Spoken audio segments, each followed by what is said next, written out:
வணக்கம் நண்பர்களே, welcome to doctor PM times.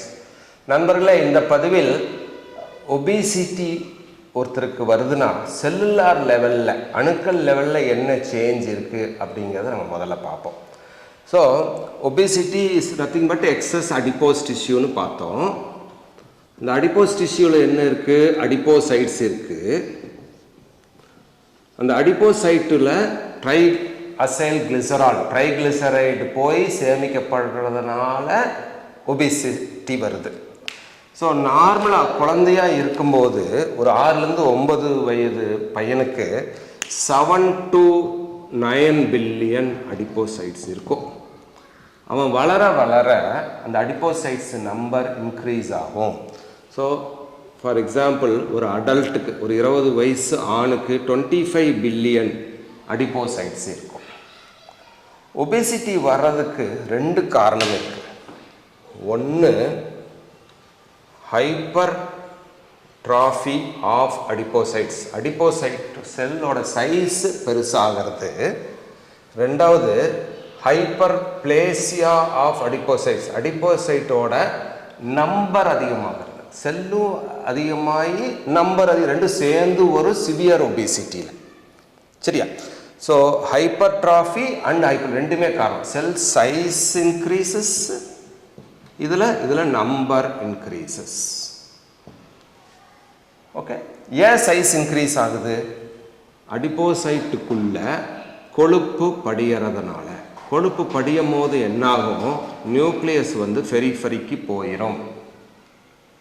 உள்ள லிப்பிட் ஃபேட்டு லாக்யூல்ஸாக போய் படியும். உள்ளே போய் கொழுப்பு குமிழ்களாக படியும். அது படிய அந்த நியூக்ளியஸை வெளியே தள்ளும்.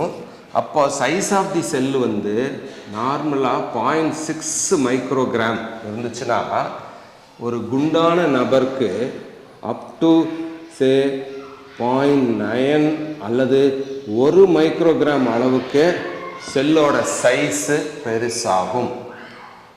ஒபிசிட்டியை கேட்டகரைஸ் பண்ணலாம், மைல்டு, மாடரேட், சிவியர். ஒரு மாடரேட் ஒபிசிட்டி வரைக்கும் இதுதான் நடக்கும். மாடரேட் ஒபிசிட்டி வரைக்கும் செல்லோட சைஸ் மட்டும் இன்க்ரீஸ் ஆகும், ஹைப்பர்ட்ராஃபி நடக்கும். அதுக்கு மேலேயும் அவர் உணவு சாப்பிட்டே இருக்கிறாரு, அவருக்கு பத்தலை அப்படின்னா செல்லோட நம்பரும் இன்க்ரீஸ் ஆக ஆரம்பிக்கும், டிவைட் ஆகி இன்க்ரீஸ் ஆகும். அதுக்கு பேர் ஹைப்பர் பிளேசியா. சரி, இது ஒரு அடிப்போசைட்டுன்னு வச்சுக்குவோம். இங்கே கொழுப்பு படிய ஆரம்பிக்குது. ஃபஸ்ட்டு செல்லோட சைஸு இன்க்ரீஸ் ஆகுது. ஸோ அதில் அதிகப்படியான கொழுப்பு படியுது, நியூக்ளியஸு கீழே போயிடுச்சு. அதுக்கப்புறம் செல்லு டிவைட் ஆக ஆரம்பிக்குது, பெருகுது. கொழுப்பு படியறதுக்கு இடம் பத்தல, அதனால் இது பெருக ஆரம்பிக்குது. ஸோ அதுக்கு பேர் ஹைப்பர் பிளேசியா நடக்குது. சிவியர் ஒபிசிட்டி, மார்பிட் ஒபிசிட்டி, ஒருத்தரோட பிஎம்ஐ 40க்கு மேலே இருந்தால் இது நடக்கும், ஹைப்பர் செல் டிவிஷன். அப்புறம் அவர் வெயிட் லாஸ் ப்ரோக்ராமுக்கு அவர் போனாருன்னு வச்சுக்கோங்க. இந்த மார்பிட் ஒபிசிட்டியிலிருந்து இந்த நம்பர் குறையாது, பட் செல்லோட சைஸ் மட்டும் குறையும்.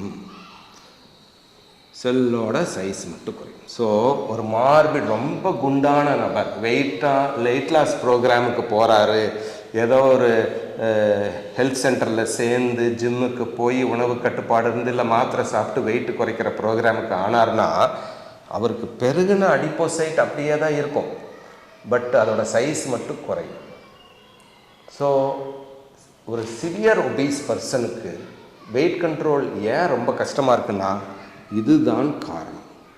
அவர் திரும்பி கொஞ்ச நாளில் பழையபடி உணவு உட்கொள்ள ஆரம்பித்தாருன்னா ஏற்கனவே பெருகின அடிப்போசைட் ஃபேட் செல் அப்படியே இருக்கிறனால திரும்பி அவர் பழைய ஃபிகருக்கே போயிடுறார், மடிவுகிற. ஸோ இதுலேருந்து நான் என்ன சொல்ல வரேன்னா, நம்ம எந்த இன்டர்வென்ஷன், என்ன ட்ரீட்மெண்ட் எடுக்கணும், இல்லை முயற்சிகள் செய்கிறதா இருந்தாலும் சிவியர் ஒபிசிட்டி போகிறதுக்கு முன்னாலேயே செஞ்சால் தான் பலன் ஜாஸ்தி.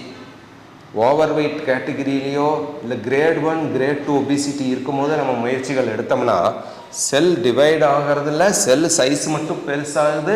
ஸோ வெயிட் லாஸ் ப்ரோக்ராமுக்கு போகிறோம், எக்ஸசைஸ் பண்ணுறோம், டயட்டிங் இருக்கிறோன்னா திரும்பி அந்த செல்லு பழைய சைஸ்க்கு வந்துடும். Versus severe obesity, morbid obesity, more than 40 BMI வந்துருச்சுன்னா டிவைடான செல் அப்படியே தான் இருக்கும். Cell number one decrease, size மட்டும் குறையும். அந்த குறைஞ்ச சைஸ் திருப்பி பழைய சைஸ்க்கு வரக்க ரொம்ப நாள் ஆகாது. அதனால தான் மிகவும் குண்டான நபர் தனது உடல் பருமனை குறைக்க மிகவும் கஷ்டப்படுறாரு. நன்றி நண்பர்கள்.